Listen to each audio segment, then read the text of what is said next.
Hello. So I want to tell you about story of my father. He's now near Izum and Slavinsk. The situation is not good, and now there are they're camping the war in the village. But the situation is so that he had earlier to heart attack, so he need medicine for his heart to take every day. And when this war starts, so the medical store, we have only two in our village, they start to sell not a pack of medicine, but only one or two lines of medicine, because every people want to make a little reserving for themselves, because they understood that, for example, in 1 month, they will not have any possibility to buy this medicine.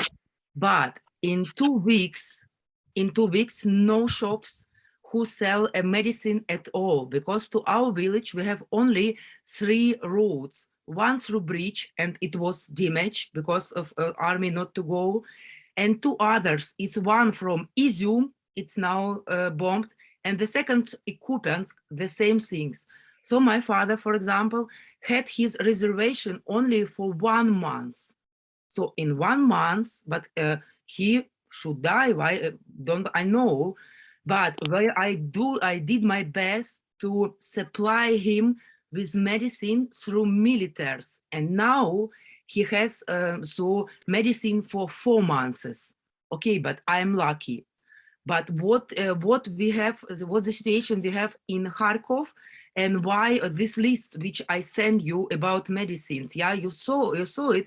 It's like, you see, like maybe very common one, but why this demand exists? Because in Kharkov there is a situation now the same.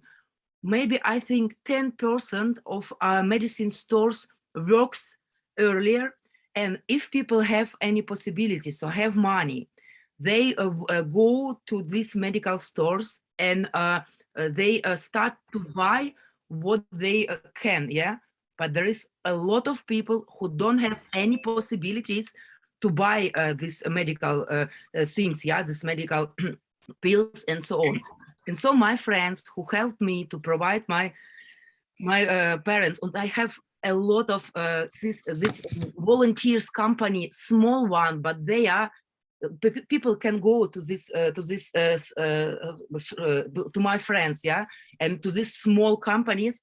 And if person, for example, don't have any possibility to buy, so they give this people this medicine. And it's very important that now, for example, in Kharkiv, we have medical stores which are working.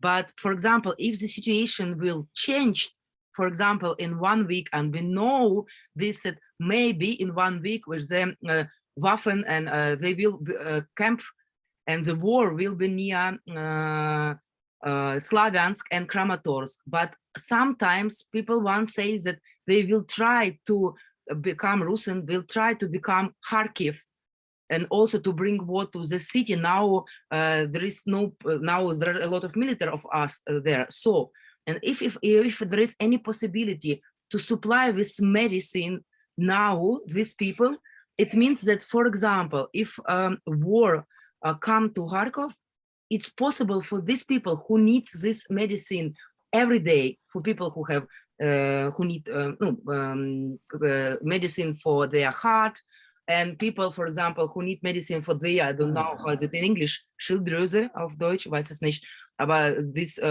for their throat, so they need this medicine. It's the common situation. So we need possibility to make a reserve for a month when situation will get worse, so people have chance to survive. It's the first situation. The second is with very seldom, very not common pills. For example, the L-tyrosine and L-tyrocox, which I sent. It's really very big demand in Ukraine, because now no this medicine, there are no in the medical store at all. We only can get them from some places from volunteers. No possibility to get it without volunteers in medical store. So this is the situation. So the first part is for medicine which are necessary for people who need this medicines all over the day, every day to take, yeah. And for example, for situation when the war in Kharkiv come near and no possibility to supply. Now to my father, there's no possibility to supply. If anybody want, no possibility. So maybe it's possible to do for Kharkov when the situation will get worse. They have any reserve stores, yeah. And the second is with this not common medicine, for example, Eutirocox and Eutiraxine for people to get them because there is no in medical stores. So. Thank you, Kseniya. So out of your own experience, it is maybe crucial for people with chronic conditions, then they stock up on supplies, and generally the regions which are right now are under attack or will be soon under attack, that they pile up with medicine. Nobody knows. Yesterday, I looked through all of news, and the main idea is now that in 1 week, it will be a big crash near Slavyansk and Kramatorsk, because now Kramatorsk is the capital city of Donetsk Oblast, yeah, by Ukraine. And they want to make all Donetsk Oblast and Lugansk Oblast to Russia. But I'm not sure, because some analytics said that maybe it's not a win for Putin. So they need to take one big city, and Kharkov is the best one. Kharkov is the best one to take, and but we know that it's not so easy, because now a lot of our people standing for Kharkov, and if it began, so it will last several months, like in Mariupol now, and so it can be, but nobody knows. And I ask about help for Kharkov.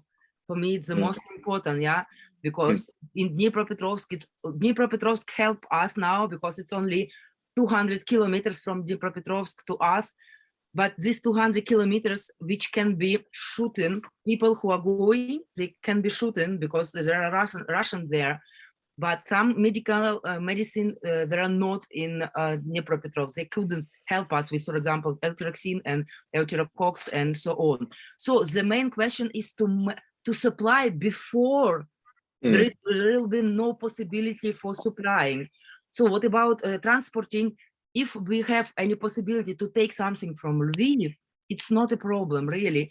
Friends in Kiev and in Lviv, is this volunteers organization, you must understand that we do our best, and we also have experience what to make, how, and so it's possible. So we can make all pictures, all documents if you need, and but it's really, maybe we can do something for advance, yeah. But so it's an idea. So you say you have the distribution channels, you know the people in need, you're organized, you're also vice president of Red Cross in Kharkiv, right? So you have the right connections. Yeah, it's really just about the supply of special medicine, which is not on the shelves anymore, but also to help with pile up medicine for people with chronic disease, like cardiovascular disease and so on. Yeah. Right? Okay. Cardiovascular, yeah. It's heart disease, cardiovascular. Yeah, thank you. Exactly. Thank you very much, Kseniya. And you're also connected to the groups, right? So you're also like updating us and if we have something to supply, to bring, we will bring it, but we don't have a lot. And so please, if it's possible to help, so there is really, we need it. And I explain why. And it's my father. Can I go?